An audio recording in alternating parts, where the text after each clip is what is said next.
हाँ जी 11वीं वाले हो ਤਾਂ ਤੁਹਾਡਾ ਕੱਲ ਯਾਨੀ ਕਿ 5 ਮਾਰਚ ਨੂੰ ਹੈਗਾ ਵਾ ਕੰਪਿਊਟਰ ਦਾ ਫਾਈਨਲ ਐਗਜ਼ਾਮ। ਤਾਂ ਇਸ ਵੀਡੀਓ ਦੇ ਵਿੱਚ ਫੁੱਲ ਸੋਲੂਸ਼ਨ ਅਸੀਂ ਲੈ ਕੇ ਆ ਚੁੱਕੇ ਹਾਂ ਤੁਹਾਡੇ ਕੰਪਿਊਟਰ ਦੇ ਪੇਪਰ ਦਾ। ਦੇਖ ਲਓ ਅਸੀਂ ਪੂਰਾ ਹੀ ਪੇਪਰ ਵਧੀਆ ਨਾਲ ਸੋਲਵ ਕਰ ਲਿਆ ਵਾ ਤੇ ਹੁਣ ਆਪਾਂ ਤੁਹਾਡੀ ਜਿਹੜੀ ਹੈਗੀ ਹੈ ਤਿਆਰੀ ਕਰਾ ਦਿੰਨੇ ਆ। ਤਾਂ ਦੇਖ ਲਓ ਇਹ ਜਿਹੜਾ ਤੁਹਾਡਾ ਕੰਪਿਊਟਰ ਦਾ ਪੇਪਰ ਹੋਣਾ ਵਾ 50 ਨੰਬਰ ਦਾ ਪੇਪਰ ਹੋਏਗਾ। 3 ਘੰਟੇ ਦਾ ਸਮਾਂ ਵਾ ਇੱਥੇ, ਠੀਕ ਹੈ ਜੀ। ਤਾਂ ਦੇਖ ਲੈਂਦੇ ਆ ਕੰਪਿਊਟਰ ਸਾਇੰਸ 11ਵੀਂ ਸ਼੍ਰੇਣੀ ਮਾਰਚ 2024 ਦਾ। ਸਭ ਤੋਂ ਪਹਿਲਾਂ ਜਿਹੜਾ ਹੈਗਾ ਵਾ ਦੇਖ ਲੈਂਦੇ ਆ ਭਾਗ ਊੜਾ। ਤੁਹਾਨੂੰ ਬਹੁ ਵਿਕਲਪੀ ਪ੍ਰਸ਼ਨ ਨੇ। ਪਹਿਲਾ ਪ੍ਰਸ਼ਨ ਹੈ ਇਹ ਜਾਣਕਾਰੀ ਦਾ ਸੰਗ੍ਰਹਿ ਹੈ ਜਿਸ ਦੀ ਵਰਤੋਂ ਇੰਟਰਨੈਟ ਰਾਹੀਂ ਕੀਤੀ ਜਾਂਦੀ ਹੈ। ਤਾਂ ਪਹਿਲੇ ਪ੍ਰਸ਼ਨ ਦਾ ਆਨਸਰ ਜਿਹੜਾ ਹੈਗਾ ਕੀ ਆ ਜਾਏਗਾ ਦੇਖ ਲਓ। ਪਹਿਲੇ ਆਨਸਰ ਪ੍ਰਸ਼ਨ ਦਾ ਆਨਸਰ ਹੈ ਈਡੀ ਆਪਸ਼ਨ ਆ ਜਾਏਗਾ। ਆਨਸਰ ਹੈ ਆਪਣਾ ਵਰਲਡ ਵਾਈਡ ਵੈਬ। ਤਾਂ ਇਸ ਦੀ ਦੋਸਤੋ ਕੀ ਹੈ ਡਬਲਯੂ ਜਿਹੜਾ ਹੈ ਤੁਹਾਡਾ ਹੈਗਾ ਵਾ www ਇਹਦੀ ਖੋਜ ਦੋਸਤੋ ਜਿਹੜੀ ਹੈਗੀ ਆਪਣੀ ਕਿਸ ਨੇ ਕੀਤੀ ਹੈ ਟਿਮ ਬਰਨਰਸ ਲੀ ਨੇ 1900 ਜਿਹੜੇ ਹੈਗੇ ਆ ਦੋਸਤੋ 99 ਦੇ ਵਿੱਚ ਜਿਹੜੀ ਹੈਗੀ ਆ ਸਰਨ ਵਿੱਚ ਕੰਮ ਕਰਦੇ ਹੋਏ ਕੀਤੀ ਸੀ, ਠੀਕ ਹੈ ਜੀ। ਤਾਂ ਇੱਥੇ ਜਿਹੜਾ ਹੈਗਾ ਤੁਹਾਡਾ ਆਨਸਰ ਇਹ ਕੀ ਹੋ ਜਾਏਗਾ ਇੱਥੇ ਆਪਣਾ ਵਰਲਡ ਵਾਈਡ ਵੈਬ ਆਨਸਰ ਟਿਕ ਲਾ ਲਓ। ਅੱਗੇ ਸਾਫਟਵੇਅਰ ਜਾਂ ਫਿਰ ਹੋਰ ਕੰਪਿਊਟਰ ਆਧਾਰਿਤ ਸਮੱਗਰੀ ਦੀ ਕਾਪੀ ਕਰਕੇ ਅੱਗੇ ਵੇਚਣਾ ਨੂੰ ਕੀ ਕਿਹਾ ਜਾਂਦਾ ਹੈ। ਤਾਂ ਇਸ ਪ੍ਰਸ਼ਨ ਦਾ ਆਨਸਰ ਜਿਹੜਾ ਹੈਗਾ ਆ ਜਾਏਗਾ ਆਪਣਾ ਪਾਇਰੇਸੀ। ਤਾਂ ਕੀ ਹੈ ਦੋਸਤੋ ਸਾਫਟਵੇਅਰ ਪਾਇਰੇਸੀ ਕਾਪੀਰਾਈਟ ਕਾਨੂੰਨਾਂ ਦੁਆਰਾ ਸੁਰੱਖਿਅਤ ਕੰਪਿਊਟਰ ਸਾਫਟਵੇਅਰ ਦੀ ਗੈਰ ਕਾਨੂੰਨੀ ਵਰਤੋਂ, ਨਕਲ, ਸ਼ੋਧ, ਵੰਡਣ, ਸਾਂਝਾ ਕਰਨ ਜਾਂ ਫਿਰ ਵੇਚਣ ਦਾ ਕੰਮ ਹੈ ਪਾਇਰੇਸੀ। ਤਾਂ ਈਡੀ ਆਪਸ਼ਨ ਤੁਸੀਂ ਇੱਥੇ ਜਿਹੜਾ ਹੈਗਾ ਦੂਸਰੇ ਦਾ ਟਿਕ ਲਾ ਲੈਣਾ ਵਾ ਪਾਇਰੇਸੀ। ਅੱਗੇ ਕੀ ਹੈ ਤੀਸਰਾ ਪ੍ਰਸ਼ਨ ਕੰਪਿਊਟਿੰਗ ਵਿੱਚ ਜਿਹੜਾ ਹੈਗਾ ਵਾ ਡੈਸ਼ ਇੱਕ ਕੰਪਿਊਟਰ ਚਾਲੂ ਕਰਨ ਦੀ ਪ੍ਰਕਿਰਿਆ ਹੈ। ਤਾਂ ਤੀਸਰੇ ਪ੍ਰਸ਼ਨ ਦਾ ਆਨਸਰ ਜਿਹੜਾ ਹੈਗਾ ਵਾ ਹੋ ਜਾਏਗਾ ਆਪਣਾ ਆੜ ਆਪਸ਼ਨ ਯਾਨੀ ਕਿ ਬੂਟਿੰਗ। ਬੂਟਿੰਗ ਕੀ ਹੈ ਦੋਸਤੋ ਆਪਣਾ ਕੰਪਿਊਟਰ ਵਿੱਚ ਬੂਟਿੰਗ ਇੱਕ ਕੰਪਿਊਟਰ ਨੂੰ ਸ਼ੁਰੂ ਕਰਨ ਦੀ ਪ੍ਰਕਿਰਿਆ ਹੈ ਜਿਵੇਂ ਇੱਕ ਬਟਨ ਜਾਂ ਫਿਰ ਇੱਕ ਸਾਫਟਵੇਅਰ ਕਮਾਂਡ ਦੁਆਰਾ ਸ਼ੁਰੂ ਕੀਤਾ ਜਾਂਦਾ ਹੈ। ਤਾਂ ਤੁਸੀਂ ਇਸ ਦਾ ਆਨਸਰ ਜਿਹੜਾ ਹੈਗਾ ਆੜ ਆਪਸ਼ਨ ਬੂਟਿੰਗ ਟਿਕ ਲਾ ਲਓ। ਅੱਗੇ ਕਿਹੜੀ ਭਾਸ਼ਾ ਬਿਨਾਂ ਕਿਸੇ ਟਰਾਂਸਲੇਸ਼ਨ ਦੇ ਕੰਪਿਊਟਰ ਦੁਆਰਾ ਸਿੱਧੀ ਸਮਝੀ ਜਾਂਦੀ ਹੈ। ਤਾਂ ਇਸ ਪ੍ਰਸ਼ਨ ਦਾ ਆਨਸਰ ਚੌਥੇ ਦਾ ਆ ਜਾਏਗਾ ਆਪਣਾ ਆੜ ਆਪਸ਼ਨ ਮਸ਼ੀਨ ਭਾਸ਼ਾ, ਠੀਕ ਹੈ ਜੀ। ਮਸ਼ੀਨੀ ਭਾਸ਼ਾ ਕੀ ਹੁੰਦੀ ਹੈ ਤਾਂ ਦੋਸਤੋ ਮਸ਼ੀਨੀ ਭਾਸ਼ਾ ਅਜਿਹੀ ਭਾਸ਼ਾ ਹੈ ਜੋ ਕੰਪਿਊਟਰ ਦੁਆਰਾ ਸਿੱਧੇ ਤੌਰ ਤੇ ਸਮਝੀ ਜਾਂਦੀ ਹੈ। ਇਸ ਨੂੰ ਬਾਈਨਰੀ ਰੂਪ ਵਿੱਚ ਪ੍ਰਗਟ ਕੀਤਾ ਗਿਆ ਹੈ। ਤਾਂ ਇਹ ਤੁਹਾਡਾ ਜਿਹੜਾ ਹੈਗਾ ਆਨਸਰ ਕੀ ਹੋ ਜਾਏਗਾ ਆਪਣਾ ਮਸ਼ੀਨੀ ਭਾਸ਼ਾ ਯਾਨੀ ਕਿ ਮਸ਼ੀਨ ਭਾਸ਼ਾ। ਅੱਗੇ ਹੇਠ ਲਿਖਿਆ ਵਿੱਚੋਂ ਕਿਹੜੀ ਦੋਸਤੋ ਆਇਡੈਂਟੀਫਾਇਰ ਦੀ ਸਹੀ ਉਦਾਹਰਣ ਨਹੀਂ ਹੈ। ਤਾਂ ਇਸ ਦਾ ਆਨਸਰ ਜਿਹੜਾ ਹੈਗਾ ਆ ਜਾਏਗਾ ਆਪਣਾ ਆੜਾ ਆਪਸ਼ਨ ਯਾਨੀ ਕਿ ਪਰਸੈਂਟੇਜ ਮਾਰਕਸ।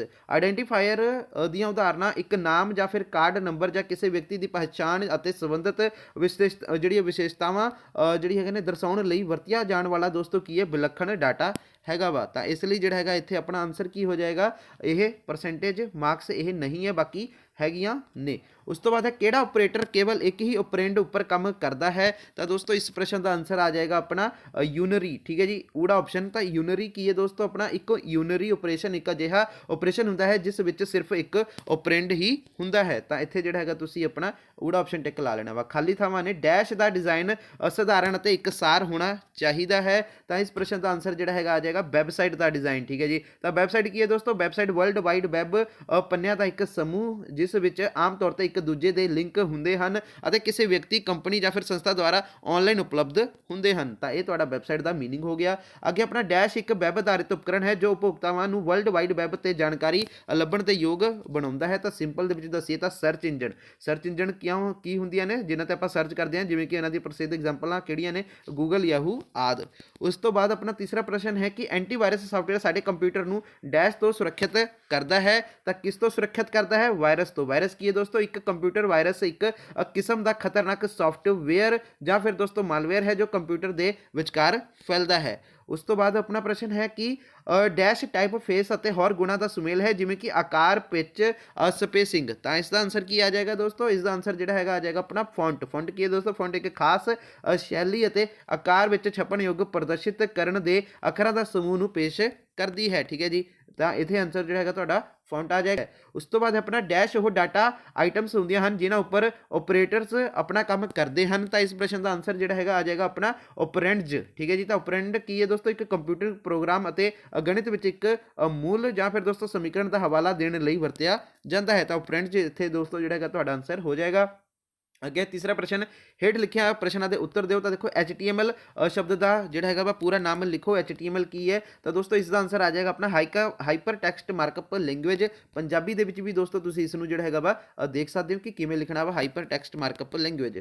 ਉਸ ਤੋਂ ਬਾਅਦ ਦੋਸਤੋ ਆਪਣਾ URL ਦਾ ਪੂਰਾ ਨਾਮ ਦੱਸੋ ਤੇ OS ਦਾ ਪੂਰਾ ਨਾਮ ਲਿਖੋ। ਤਾਂ URL ਦਾ ਆ ਜਾਏਗਾ ਦੋਸਤੋ ਯੂਨੀਫਾਰਮ ਰਿਸੋਰਸ ਲੋਕੇਟਰ, ठीक है जी। तो OS ਦਾ ਆ ਜਾਏਗਾ ਦੋਸਤੋ ਆਪਣਾ ਆਪਰੇਟਿੰਗ ਸਿਸਟਮ। ਠੀਕ ਹੈ ਜੀ। ਅੱਗੇ ਹੈ ਆਪਣਾ ਦੋਸਤੋ ਕਿ DBA ਦਾ ਪੂਰਾ ਨਾਮ ਕੀ ਹੈ, ਤਾਂ DBA ਦਾ ਜਿਹੜਾ ਹੈਗਾ ਪੂਰਾ ਨਾਮ ਹੈ ਆਪਣਾ ਡਾਟਾਬੇਸ ਐਡਮਿਨਿਸਟ੍ਰੇਟਰ। ਠੀਕ ਹੈ ਜੀ। ਤੇ ਉਸ ਤੋਂ ਬਾਅਦ ਆਪਣਾ ਟਰੂ ਫਾਲਸ ਹੈ ਤੁਹਾਡੀ ਵੱਖ-ਵੱਖ ਵਿਦਿਆਰਥੀਆਂ ਦੇ ਸੰਬੰਧਿਤ ਰਿਕਾਰਡ ਦੇ ਇਕੱਠੇ ਨੂੰ ਡਾਟਾਬੇਸ ਮੰਨਿਆ ਜਾ ਸਕਦਾ ਹੈ, ਸਹੀ ਜਾਂ ਗਲਤ। ਤਾਂ ਦੋਸਤੋ ਇਹ ਦੇਖ ਲਓ, ਆਹੀ ਤੁਹਾਡਾ ਪ੍ਰਸ਼ਨ ਹੈ ਨਾ। ठीक है, तो ये दोस्तों की है ਤੁਹਾਡਾ बिल्कुल सही है।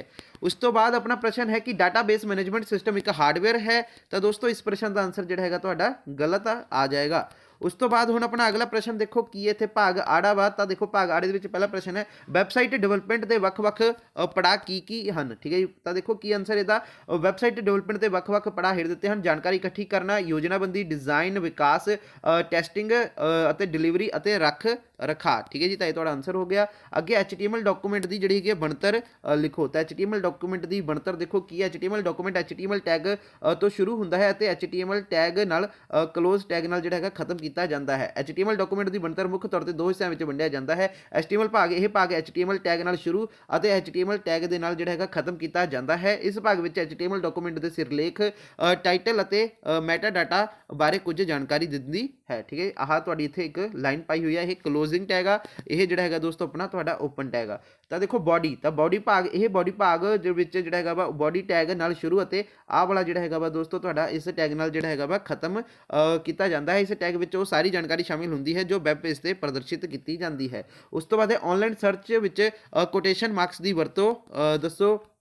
ਤਾਂ ਦੇਖੋ ਆਨਸਰ ਇਹਦਾ ਕੀ ਆਏਗਾ, ਜਦੋਂ ਅਸੀਂ ਆਨਲਾਈਨ ਸਰਚ ਵਿੱਚ ਸਰਚ ਕੀਤੇ ਜਾਣ ਵਾਲੇ ਸ਼ਬਦ ਨੂੰ ਕੋਟੇਸ਼ਨ ਮਾਰਕਸ ਵਿੱਚ ਲਿਖਦੇ ਹਾਂ ਤਾਂ ਸਰਚ ਇੰਜਨ ਸਿਰਫ ਅਤੇ ਸਿਰਫ ਉਸ ਖਾਸ ਸ਼ਬਦ ਜਾਂ ਫਿਰ ਵਾਕਾਂਸ਼ ਨੂੰ ਹੀ ਵੈਬ ਉੱਪਰ ਲੱਭੇਗਾ, ਉਸ ਨਾਲ ਜਿਹੜਾ ਹੈਗਾ ਮਿਲਦੇ ਜੁਲਦਾ ਸ਼ਬਦ ਨੂੰ ਸਰਚ ਰਿਜ਼ਲਟ ਵਿੱਚ ਨਹੀਂ ਦਿਖਾਵੇਗਾ। ਠੀਕ ਹੈ ਜੀ, ਨਹੀਂ ਜਿਹੜਾ ਹੈਗਾ ਵਾ ਦਿਖਾਵੇਗਾ। ਉਦਾਹਰਣ ਲਈ ਅਸੀਂ ਜਿਹੜਾ ਹੈਗਾ ਵਾ ਮੂਵੀ ਡਾਇਰੈਕਟਰ ਸ਼ਬਦ ਇੱਕ ਲਿਖ ਕੇ ਸੰਬੰਧਿਤ ਆਨਲਾਈਨ ਸਰਚ ਕਰਨਾ ਚਾਹੁੰਦੇ ਹਾਂ ਤਾਂ ਸਰਚ ਇੰਜਨ ਸਾਨੂੰ ਮੂਵੀ ਡਾਇਰੈਕਟਰ ਜਾਂ ਫਿਰ ਫਿਲਮ ਡਾਇਰੈਕਟਰ ਆਦਿ ਨਾਲ ਮਿਲਦੇ ਜੁਲਦੇ ਸਾਰੇ ਨਤੀਜੇ ਦਿਖਾਵੇਗਾ। ਪਰੰਤੂ ਜੇਕਰ ਅਸੀਂ ਉਸ ਦੇ ਸ਼ਬਦ ਨੂੰ ਕੋਟੇਸ਼ਨ ਮਾਰਕਸ ਵਿੱਚ ਲਿਖ ਕੇ ਜਿਹੜਾ ਹੈਗਾ ਵਾ ਮੂਵੀ ਡਾਇਰੈਕਟਰ ਸਰਚ ਕਰਦੇ ਹਾਂ ਤਾਂ ਸਰਚ ਇੰਜਨ ਸਾਨੂੰ ਸਿਰਫ ਉਸ ਖਾਸ ਸ਼ਬਦ ਮੂਵੀ ਡਾਇਰੈਕਟਰ ਨਾਲ ਸੰਬੰਧਿਤ ਨਤੀਜੇ ਹੀ ਦਰਸਾਵੇਗਾ। ਉਸ ਤੋਂ ਬਾਅਦ ਆਪਣਾ ਪ੍ਰਸ਼ਨ ਹੈ ਕਿ ਗੂਗਲ ਸਰਚ ਇੰਜਨ ਬਾਰੇ ਜਿਹੜੀ ਹੈ ਵਿਆਖਿਆ ਕਰੋ। ਤਾਂ ਦੇਖੋ ਕੀ ਹੈ, ਗੂਗਲ ਸਰਚ ਇੰਜਨ ਦੁਨੀਆ ਦਾ ਸਰਵੋਤਮ ਸਰਚ ਇੰਜਨ ਹੈ। ਇਹ ਗੂਗਲ ਦੇ ਸਭ ਤੋਂ ਮਸ਼ਹੂਰ ਜਿਹੜਾ ਹੈਗਾ ਉਤਪਾਦਾਂ ਵਿੱਚੋਂ ਇੱਕ ਹੈ। ਗੂਗਲ ਆਪਣੇ ਸਰਚ ਇੰਜਨ ਦੀ ਗੁਣਵੱਤਾ ਕਾਰਨ ਸਭ ਤੋਂ ਮਸ਼ਹੂਰ ਹੈ ਅਤੇ ਭਰੋਸੇਮੰਦ ਸਰਚ ਇੰਜਨ ਬਣ ਚੁੱਕਿਆ ਹੈ। ਗੂਗਲ ਆਪਣੇ ਯੂਜ਼ਰ ਨੂੰ ਸਭ ਤੋਂ ਸਹੀ ਨਤੀਜੇ ਪੇਸ਼ ਕਰਨ ਲਈ ਸੁਝਾਵਾਨ ਜਿਹੜਾ ਹੈਗਾ ਦੋਸਤੋ ਆਪਣਾ ਐਲਗੋਰਿਥਮ ਦੀ ਵਰਤੋਂ ਕਰ ਰਿਹਾ ਹੈ। ਗੂਗਲ ਦੇ ਜਿਹੜੇ ਹੈਗੇ ਸੰਸਥਾਪਕ ਲੈਰੀ ਪੇਜ ਅਤੇ ਜਿਹੜੇ ਹੈਗੇ ਦੋਸਤੋ ਆਪਣੇ ਕੀ ਲਿਖਿਆ ਹੈ ਦੋਸਤੋ ਇੱਥੇ ਆਪਣਾ ਸਰਗੇਈ ਬਿਨ। ਠੀਕ ਹੈ ਜੀ, ਸਰਗੇਈ ਬਿਨ ਹਨ। ਠੀਕ ਹੈ ਜੀ। ਤਾਂ ਇਹਦਾ ਤੁਹਾਡਾ ਆਨਸਰ ਹੋ ਜਾਏਗਾ। ਅੱਗੇ ਆਪਣਾ ਪ੍ਰਸ਼ਨ ਕਿ DBMS ਵਰਕਿੰਗ ਬਾਰੇ ਦੱਸੋ। DBMS ਵਰਕਿੰਗ ਬਾਰੇ ਜਿਹੜਾ ਹੈਗਾ ਵਾ ਦੱਸੋ DBMS। ਤਾਂ ਦੇਖੋ ਕੀ ਇਹਦੀ ਵਰਕਿੰਗ ਬਾਰੇ, ਤਾਂ DBMS ਦਾ ਪੂਰਾ ਨਾਮ ਡਾਟਾਬੇਸ ਮੈਨੇਜਮੈਂਟ ਸਿਸਟਮ ਹੈ। ਇਹ ਅਸਲ ਵਿੱਚ ਇੱਕ ਕੰਪਿਊਟਰਾਈਜ਼ਡ ਰਿਕਾਰਡ ਰੱਖਣ ਵਾਲਾ ਸਿਸਟਮ ਹੁੰਦਾ ਹੈ। ਇੱਕ DBMS ਦਾ ਡਾਟਾ ਜਿਹੜਾ ਹੈਗਾ ਵਾ ਇਸ ਤਰੀਕੇ ਨਾਲ ਸਟੋਰ ਕਰਦਾ ਹੈ ਜਿਸ ਨਾਲ ਜਾਣਕਾਰੀ ਪ੍ਰਾਪਤ ਕਰਨਾ ਅਤੇ ਡਾਟਾ ਵਿੱਚ ਤਬਦੀਲੀ ਕਰਨਾ ਅਤੇ ਸੂਚਨਾ ਤਿਆਰ ਕਰਨਾ ਤੇ ਸੌਖਾ ਹੋਵੇ। DBMS ਦੇ ਕਈ ਵੱਖਰੇ ਯੂਜ਼ਰਸ ਹੁੰਦੇ ਹਨ। ਇਹਨਾਂ ਯੂਜ਼ਰ ਦੇ ਡਾਟਾਬੇਸ ਉੱਪਰ ਜਿਹੜਾ ਹੈਗਾ ਕੰਮ ਕਰਨ ਦੇ ਅਧਿਕਾਰ ਦੀ ਵੱਖਰੀ ਹੋ ਸਕਦੇ ਹਨ। ਠੀਕ ਹੈ ਜੀ। ਇਹ ਵੱਖਰੇ ਯੂਜ਼ਰਸ ਜਿਹੜੇ ਵੱਖ-ਵੱਖ ਯੂਜ਼ਰਸ ਡਾਟਾਬੇਸ ਨੂੰ ਵੱਖ-ਵੱਖ ਉਦੇਸ਼ਾਂ ਲਈ ਵਰਤਦੇ ਹਨ। ਉਦਾਹਰਣ ਲਈ ਕੁਝ ਯੂਜ਼ਰਸ ਡਾਟਾ ਨੂੰ ਪ੍ਰਾਪਤ ਕਰਦੇ ਹਨ ਅਤੇ ਕੁਝ ਇਸ ਦਾ ਜਿਹੜਾ ਹੈਗਾ ਬੈਕਅਪ ਲੈਂਦੇ ਹਨ। ਉਸ ਤੋਂ ਬਾਅਦ ਆਪਣਾ ਪ੍ਰਸ਼ਨ ਹੈ ਕੀਵਰਡਸ ਕੀ ਹੁੰਦੇ ਹਨ। ਤਾਂ ਕੀਵਰਡਸ ਜਿਹੜਾ ਹੈਗਾ ਵਾ ਕੀ ਹੁੰਦੇ ਹਨ। ਤਾਂ ਦੇਖੋ ਆਨਸਰ ਇਹਦਾ ਕੀ ਹੈ, ਕੀਵਰਡਸ ਜਿਹੜੇ ਹੈਗੇ ਵਾ ਕੀਵਰਡਸ ਨੂੰ ਰਿਜ਼ਰਵ ਵਰਡਸ ਵੀ ਕਿਹਾ ਜਾਂਦਾ ਹੈ। ਇਹ ਸ਼ਬਦਾਂ ਦੀ ਭਾਸ਼ਾ ਦੇ ਕੰਪਾਈਲਰ ਵਿੱਚੋਂ ਪਹਿਲਾਂ ਤੋਂ ਹੀ ਪਰਿਭਾਸ਼ਿਤ ਹੁੰਦੇ ਹਨ। ਇਹਨਾਂ ਸ਼ਬਦਾਂ ਦਾ ਅਰਥ ਪਹਿਲਾਂ ਤੋਂ ਹੀ ਪਰਿਭਾਸ਼ਿਤ ਕੀਤਾ ਗਿਆ ਹੁੰਦਾ ਹੈ। ਇਹਨਾਂ ਦੀ ਵਰਤੋਂ ਉਹਨਾਂ ਵਿਸ਼ੇਸ਼ ਉਦੇਸ਼ਾਂ ਲਈ ਕੀਤੀ ਜਾਂਦੀ ਹੈ ਜਿਸ ਮੰਤਵ ਲਈ ਉਹਨਾਂ ਨੂੰ ਪਰਿਭਾਸ਼ਿਤ ਕੀਤਾ ਗਿਆ ਸੀ। ਅਸੀਂ ਇਹਨਾਂ ਦੇ ਅਰਥ ਨਹੀਂ ਬਦਲ ਸਕਦੇ ਹਾਂ। ਟਰਬੋ ਸੀ ਵਿੱਚ ਇਹਨਾਂ ਸ਼ਬਦਾਂ ਨੂੰ ਚਿੱਟੇ ਜਿਹੜਾ ਹੈਗਾ ਵਾ ਰੰਗ ਵਿੱਚ ਦਿਖਾਇਆ ਜਾਂਦਾ ਹੈ, ਜਦੋਂ ਕਿ ਕੋਡ ਬਲੌਕਸ ਵਿੱਚ ਇਹ ਸ਼ਬਦ ਨੀਲੇ ਰੰਗ ਵਿੱਚ ਦਰਸਾਏ ਜਾਂਦੇ ਹਨ। ਆਪਣਾ ਦੋਸਤੋ ਕੀ ਲਿਖਿਆ ਹੈ, ਸਟੈਂਡਰਡ ਸੀ ਭਾਸ਼ਾ ਵਿੱਚ 32 ਕੀਵਰਡਸ ਹੁੰਦੇ ਹਨ। ਉਦਾਹਰਣ ਲਈ ਦੋਸਤੋ INT, float, void, if, else, for, while ਆਦਿ ਸੀ ਪ੍ਰੋਗਰਾਮਾਂ ਵਿੱਚ ਕੀਵਰਡਸ ਅੰਗਰੇਜ਼ੀ ਦੇ ਸਿਰਫ ਛੋਟੇ ਅੱਖਰਾਂ ਵਿੱਚ ਲਿਖੇ ਜਾਂਦੇ ਹਨ।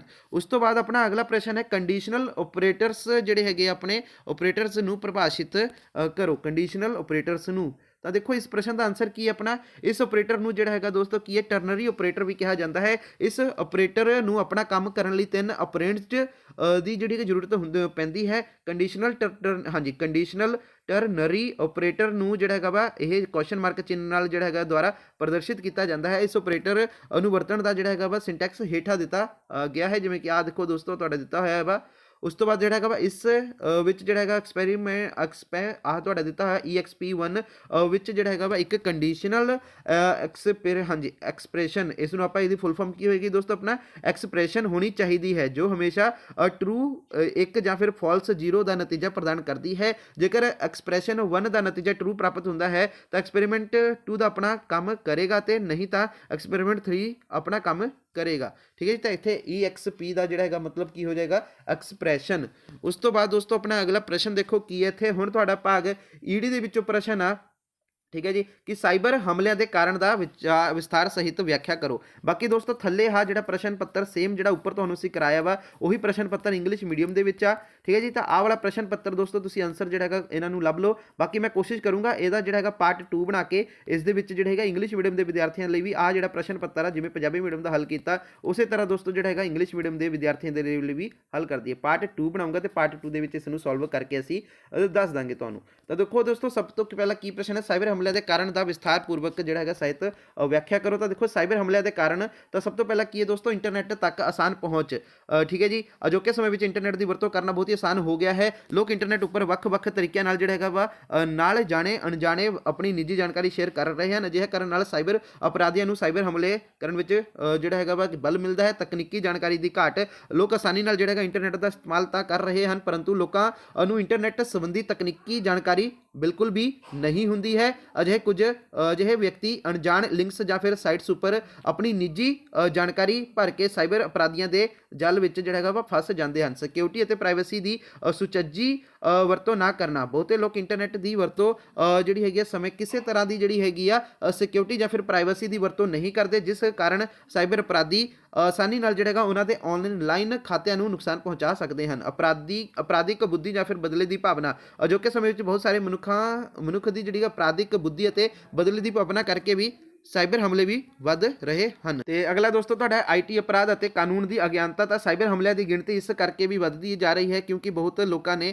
IT ਅਪਰਾਧਾਂ ਅਤੇ ਉਸ ਸੰਬੰਧੀ ਬਣੇ ਕਾਨੂੰਨ ਦਾ ਗਿਆਨ ਨਹੀਂ ਹੈਗਾ। ਠੀਕ ਹੈ, ਉਸ ਤੋਂ ਬਾਅਦ ਆਪਣਾ ਅਗਲਾ ਪ੍ਰਸ਼ਨ ਹੈ IT ਐਕਟ 2000 ਕੀ ਹੈ, ਇਸ ਦੀਆਂ ਵਿਸ਼ੇਸ਼ਤਾਵਾਂ ਦਾ ਜਿਹੜਾ ਹੈਗਾ ਵਾ ਵਰਣਨ ਕਰੋ। ਤਾਂ IT ਐਕਟ 2000 ਕੀ ਹੈ, ਤਾਂ ਦੋਸਤੋ ਸਾਈਬਰ ਖਤਰਿਆਂ ਨੂੰ ਧਿਆਨ ਵਿੱਚ ਰੱਖਦੇ ਹੋਏ ਇਨਫੋਰਮੇਸ਼ਨ ਟੈਕਨੋਲੋਜੀ ਦੀ ਵਰਤੋਂ ਨੂੰ ਕਾਨੂੰਨੀ ਦਾਇਰੇ ਦੇ ਅੰਦਰ ਕਾਨੂੰਨੀ ਦਾਇਰੇ ਅੰਦਰ ਲਿਆਉਣ ਲਈ ਭਾਰਤੀ ਸਰਕਾਰ ਨੇ 17 ਅਕਤੂਬਰ 2000 ਨੂੰ ਇੱਕ ਐਕਟ ਪਾਸ ਕੀਤਾ ਜਿਸ ਨੂੰ IT ਇਨਫੋਰਮੇਸ਼ਨ ਐਕਟ 2000 ਦਾ ਨਾਮ ਦਿੱਤਾ ਗਿਆ। ਇਸ ਐਕਟ ਨੂੰ ਜਿਹੜਾ ਹੈਗਾ ITA 2000 ਵੀ ਕਿਹਾ ਜਾਂਦਾ ਹੈ। ਇਸ ਐਕਟ ਵਿੱਚ ਕੁਝ ਮੁੱਖ ਵਿਸ਼ੇਸ਼ਤਾਵਾਂ ਇਸ ਪ੍ਰਕਾਰ ਹਨ IT ਐਕਟ ਦੀਆਂ। ਤਾਂ ਦੇਖੋ ਕੀ ਹੈ, ਇਸ ਐਕਟ ਵਿੱਚ ਡਿਜੀਟਲ ਸਿਗਨੇਚਰ ਦਸਤਖਤ ਦੀ ਕਾਨੂੰਨੀ ਮਾਨਤਾ ਦਿੱਤੀ ਗਈ ਹੈ। ਇਸ ਐਕਟ ਵਿੱਚ ਜਿਹੜਾ ਹੈਗਾ ਇਲੈਕਟ੍ਰੋਨਿਕ ਮਾਧਿਅਮ ਰਾਹੀਂ ਕੀਤੇ ਜਾਣ ਵਾਲੇ ਵਿੱਤੀ ਲੈਣ ਦੇਣ ਨੂੰ ਪੂਰੀ ਮਾਨਤਾ ਦਿੱਤੀ ਗਈ ਹੈ। ਤੀਸਰਾ ਪੁਆਇੰਟ ਹੈ ਆਪਣਾ ਕਿ ਇਹ ਐਕਟ ਪੂਰਨ ਤੌਰ ਤੇ ਸਾਈਬਰ ਕ੍ਰਾਈਮ ਅਤੇ ਇਲੈਕਟ੍ਰੋਨਿਕ ਕਮਰਸ ਨਾਲ ਸੰਬੰਧਿਤ ਐਕਟ ਹੈ। ਇਸ ਐਕਟ ਵਿੱਚ ਸਰਕਾਰੀ ਦਫ਼ਤਰਾਂ ਅਤੇ ਏਜੰਸੀਆਂ ਦੇ ਫਾਰਮ ਆਨਲਾਈਨ ਜਮ੍ਹਾਂ ਕਰਨ ਦੀ ਜਿਹੜੀ ਕਿ ਕਾਨੂੰਨੀ ਮਾਨਤਾ ਦਿੱਤੀ ਗਈ ਹੈ। ਇਸ ਐਕਟ ਵਿੱਚ ਸਾਈਬਰ ਅਪੀਲ ਰੈਗੂਲੇਸ਼ਨ ਟ੍ਰਿਬਿਊਨਲ ਦੀ ਸਥਾਪਨਾ ਕੀਤੀ ਗਈ ਹੈ ਜੋ ਸਾਈਬਰ ਸੰਬੰਧੀ ਅਪੀਲਾਂ ਤੇ ਕਾਰਵਾਈ ਕਰਦਾ ਹੈ। ਇਸ ਐਕਟ ਅਨੁਸਾਰ ਸਾਈਬਰ ਅਤੇ ਅਪੀਲ ਰੈਗੂਲੇਸ਼ਨ ਟ੍ਰਿਬਿਊਨਲ ਦੇ ਆਦੇਸ਼ ਖਿਲਾਫ ਸੁਣਵਾਈ ਸਿਰਫ ਸੁਪਰੀਮ ਕੋਰਟ ਵਿੱਚ ਹੀ ਹੋ ਸਕਦੀ ਹੈ।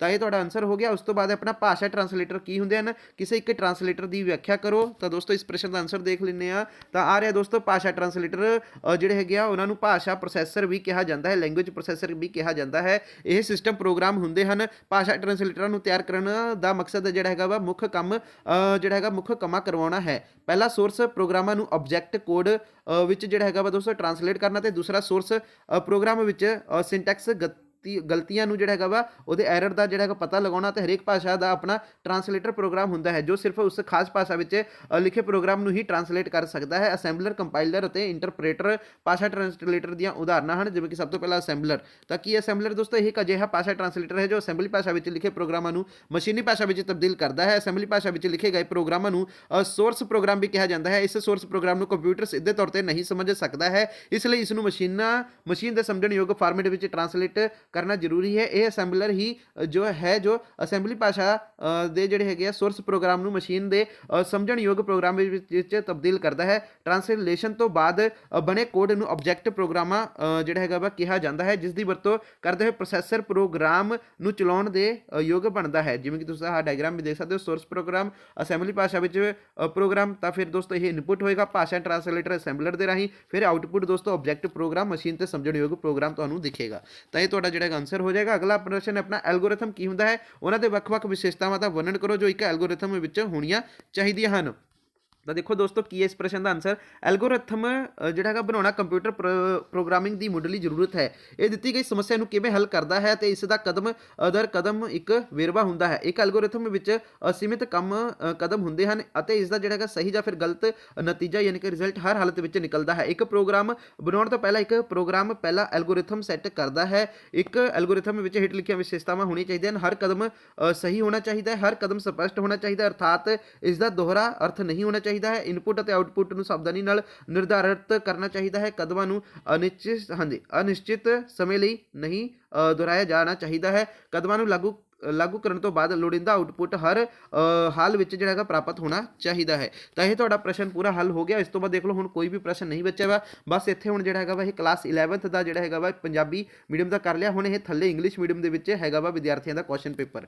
ਠੀਕ ਹੈ ਜੀ, ਅਗਰ ਤੁਹਾਡੇ ਦੋਸਤੋ ਜ਼ਿਆਦਾ ਤੋਂ ਜ਼ਿਆਦਾ ਕਮੈਂਟ ਆਉਂਦੇ ਆ ਤਾਂ ਦੋਸਤੋ ਇਸ ਪ੍ਰਸ਼ਨ ਪੱਤਰ ਨੂੰ ਵੀ ਜਿਹੜਾ ਹੈਗਾ ਜਲਦੀ ਤੋਂ ਜਲਦੀ ਹੱਲ ਕਰਕੇ ਤੁਹਾਡੇ ਸਾਹਮਣੇ ਜ਼ਰੂਰ ਇਸ ਨੂੰ ਰੱਖ ਦਾਂਗੇ ਦੋਸਤੋ। ਠੀਕ ਹੈ ਜੀ, ਤੇ ਤੁਹਾਡੇ ਅਗਰ ਜ਼ਿਆਦਾ ਤੋਂ ਜ਼ਿਆਦਾ ਕਮੈਂਟ ਆਉਂਦੇ ਆ ਤਦ ਠੀਕ ਹੈ ਜੀ, ਬਾਕੀ ਇਸ ਨੂੰ ਕੋਈ ਨਹੀਂ, ਆਪਾਂ ਇਸ ਨੂੰ ਹੱਲ ਕਰਕੇ ਤੁਹਾਡੇ ਸਾਹਮਣੇ ਰੱਖ ਦਾਂਗੇ। ਆਹ ਬਾਕੀ ਪੰਜਾਬੀ ਮੀਡੀਅਮ ਦੇ ਵਿੱਚ ਆਪਾਂ ਕਰ ਲਿਆ ਵਾ। ਓਕੇ ਦੋਸਤੋ, ਚਲੋ ਠੀਕ ਹੈ ਜੀ, ਆਲ ਦਾ ਬੈਸਟ ਤੁਹਾਡੇ ਐਗਜ਼ਾਮ ਦੇ ਲਈ। ਬਾਕੀ ਕੋਈ ਫਰਦਰ ਇਨਫੋਰਮੇਸ਼ਨ ਜੇ ਨਿਕਲਦੀ ਆ ਤੇ ਇੱਕ ਹੋਰ ਜਿਹੜਾ ਹੈਗਾ ਦੋਸਤੋ ਇੱਕ ਪੇਪਰ ਆ ਵਾਲਾ ਦੇਖੋ, ਆਹ ਦੇਖ ਲਓ ਦੋਸਤੋ, ਇੱਕ ਇਹ ਤੁਹਾਡਾ ਜਿਹੜਾ ਹੈਗਾ ਵਾ ਜਮਾਤ 11ਵੀਂ ਦਾ ਹੀ ਇੱਕ ਕੰਪਿਊਟਰ ਦਾ ਹੀ ਪੇਪਰ ਲੱਗ ਰਿਹਾ ਵਾ। ਇਹ ਫਿਲਹਾਲ ਤਾਂ ਦੋਸਤੋ ਜਿਹੜਾ ਹੈਗਾ ਸਾਡੇ ਕੋਲ ਅੱਜ ਹੀ ਪਹੁੰਚਿਆ ਵਾ। ਠੀਕ ਹੈ ਜੀ, ਇਹ ਅਨਸੋਲਵ ਆ, ਬਟ ਇੱਥੇ ਜਿਹੜਾ ਹੈਗਾ ਵਾ ਜਨਵਰੀ 2024 ਲਿਖਿਆ ਹੋਇਆ ਵਾ, ਮਾਰਚ 2024 ਨਹੀਂ ਲਿਖਿਆ ਹੋਇਆ ਵਾ। ਠੀਕ ਹੈ ਜੀ, ਤਾਂ ਤੁਸੀਂ ਇਸ ਪ੍ਰਸ਼ਨ ਪੱਤਰ ਨੂੰ ਅਗਰ ਦੇਖਣਾ ਵਾ ਤਾਂ ਦੇਖ ਲਓ ਇੱਕ ਵਾਰੀ। ਠੀਕ ਹੈ ਜੀ, ਤਾਂ ਇਹ ਵੀ ਪ੍ਰਸ਼ਨ ਪੱਤਰ ਜਿਹੜਾ ਹੈਗਾ ਤੁਸੀਂ ਇੱਕ ਵਾਰੀ ਚੰਗੀ ਤਰ੍ਹਾਂ ਕਰ ਲੈਣਾ। ਠੀਕ ਹੈ, ਇੱਕ ਆਹ ਦੇਖ ਲਓ, ਇੱਕ ਆ ਵੀ ਨਿਕਲ ਕਰ ਆ ਰਿਹਾ ਵਾ, ਇਹਦੇ ਨਾਲ ਹੀ ਪ੍ਰਸ਼ਨ ਪੱਤਰ ਆ। ਠੀਕ ਹੈ, 2 ਪ੍ਰਸ਼ਨ ਪੱਤਰ ਇਹਦੇ ਵਿੱਚ ਹੈਗੇ ਪੰਜਾਬੀ ਮੀਡੀਅਮ ਦੇ ਵਿੱਚ, ਇਹ ਸਾਡੇ ਕੋਲ ਪਹੁੰਚਿਆ ਹੋਇਆ ਸੀਗਾ, ਬਟ ਇਹ ਜਿਹੜਾ ਹੈਗਾ ਵਾ ਮਾਰਚ 2024 ਦਾ ਨਹੀਂ, ਇਹ ਜਨਵਰੀ 2024 ਦਾ ਵਾ। ਐਵੇਂ ਹੀ ਇੱਕ ਨੂੰ ਨੋਰਮਲ ਦੇਖ ਲਓ, ਜ਼ਿਆਦਾ ਡੀਪਲੀ ਜਾਣ ਦੀ ਲੋੜ ਨਹੀਂ ਹੈਗੀ। ਜਿਹੜਾ ਅਸੀਂ ਕੁਐਸਚਨ ਪੇਪਰ ਕਰਾਇਆ ਵਾ ਉਹੀ ਇੰਪੋਰਟੈਂਟ ਕੁਐਸਚਨ ਪੇਪਰ ਹੈਗਾ ਵਾ। ਓਕੇ ਦੋਸਤੋ, ਬਾਕੀ ਇੰਗਲਿਸ਼ ਮੀਡੀਅਮ ਦੇ ਵਿਦਿਆਰਥੀਆਂ ਲਈ ਅਸੀਂ ਜਲਦੀ ਲੈ ਕੇ ਆ ਰਹੇ ਹਾਂ ਪਾਰਟ 2, ਵੀਡੀਓ ਨੰਬਰ 2 ਆਏਗਾ ਉਹਦੇ ਲਈ। ਓਕੇ ਦੋਸਤੋ, ਆਲ ਦਾ ਬੈਸਟ ਤੁਹਾਡੇ ਐਗਜ਼ਾਮ ਦੇ ਲਈ।